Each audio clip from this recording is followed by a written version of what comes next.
തീരാത്ത കനിവിൻ്റെ കനലാണു തീക്കനൽ. അണയുവാനൊരുങ്ങും ഈ ചാരത്തെ അഗ്നിയായി മാറ്റിടും തീക്കനൽ. തീക്കനൽ, തീക്കനൽ, തീക്കനൽ.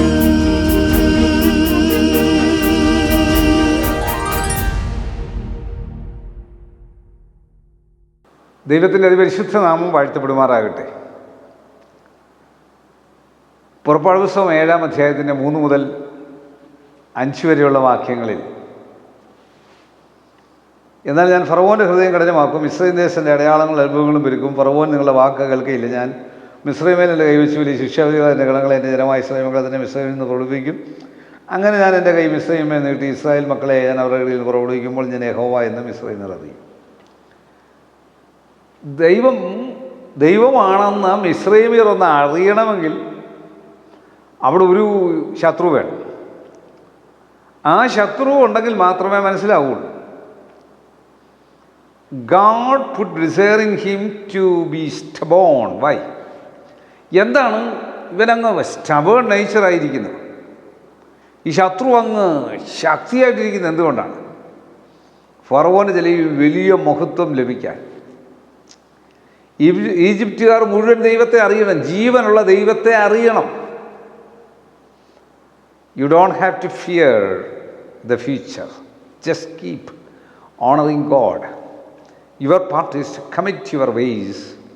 Lord, let your will be done and not mine. കർത്താവേ, എൻ്റേതല്ല നിൻ്റേത്. I put you first place. നിന്നേക്കൊന്ന് ഞാൻ 1-ാം സ്ഥാനം തരുന്നു.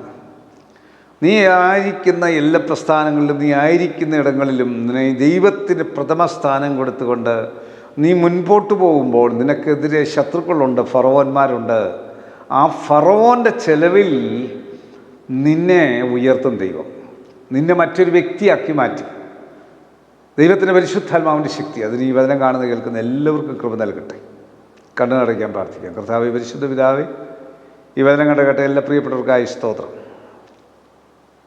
കർത്താവെ, പ്രതികൂലങ്ങളിലും പ്രതിസന്ധികളിലും ഇരിക്കുന്നവർക്ക് വിശ്വാസം കളയാതെ ദൈവത്തിന് പ്രഥമ സ്ഥാനം കൊടുത്തുകൊണ്ട് മുറുകെ പിടിച്ചുകൊണ്ട് നിൻ്റെ രാജ്യം വരണമേ, നിൻ്റെ ഇഷ്ടം സ്വർഗത്തിലെ പോലെ ഭൂമിയിലും ആകണമേ.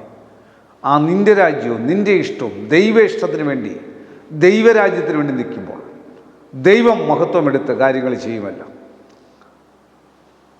ഈ വചനത്താൽ നിൻ്റെ മക്കൾ ശക്തി പ്രാപിക്കട്ടെ. ഞങ്ങളുടെ മുഖ്യമന്ത്രി, ഗവർണർ, പ്രധാനമന്ത്രി, ലോകരാജ്യങ്ങളുടെ പ്രസിഡന്റുമാർ, പ്രധാനമന്ത്രിമാർ, വിവിധ സംസ്ഥാനങ്ങളുടെ മുഖ്യമന്ത്രിമാർ, MP-മാർ, MLA-മാർ, ബഹുമാനമുള്ള കോടതികൾ, വക്കീലുമാർ, WHO, health department, revenue department, police department, അർദ്ധ ഗവൺമെൻറ് സ്ഥാപനങ്ങൾ, ആശുപത്രികൾ, ഡോക്ടേഴ്സ്, നേഴ്സ്, മറ്റ് സ്റ്റാഫുകൾ, മരുന്നുകൾ, മരുന്ന് കമ്പനിക്കാർ, മരുന്ന് കച്ചവടക്കാർ, മരുന്ന് വിതരണക്കാർ, ആംബുലൻസ് ഡ്രൈവേഴ്സ്, വഴിയോര കച്ചവടക്കാർ, സ്കൂളുകൾ, കോളേജുകൾ, ഓർഫനേജുകൾ, ജയിലുകളിൽ കഴിയുന്നവർ, ബെഡ്രിഡനായിട്ടുള്ളവർ, ഏകാന്തതയിലുള്ളവർ, വിശ്രമജീവൻ നയിക്കുന്നവർ, അധ്യാപകർ, അനധ്യാപകർ, പ്രഥമാധ്യാപകർ, ലോകമെമ്പാടും സുവിശേഷം പ്രഘോഷിക്കുന്നവർ, മാധ്യമ സുഹൃത്തുക്കൾ, വിവിധ ചാനലുകളിലൂടെ സൂക്ഷിക്കുന്നവർ, ഫോട്ടോഗ്രാഫേഴ്സ്, എപ്പേർപ്പെട്ടവരുടെ മേലിൽ ദൈവത്തിൻ്റെ കരം, ദൈവത്തിൻ്റെ ശക്തി വ്യാപരിക്കണമേ.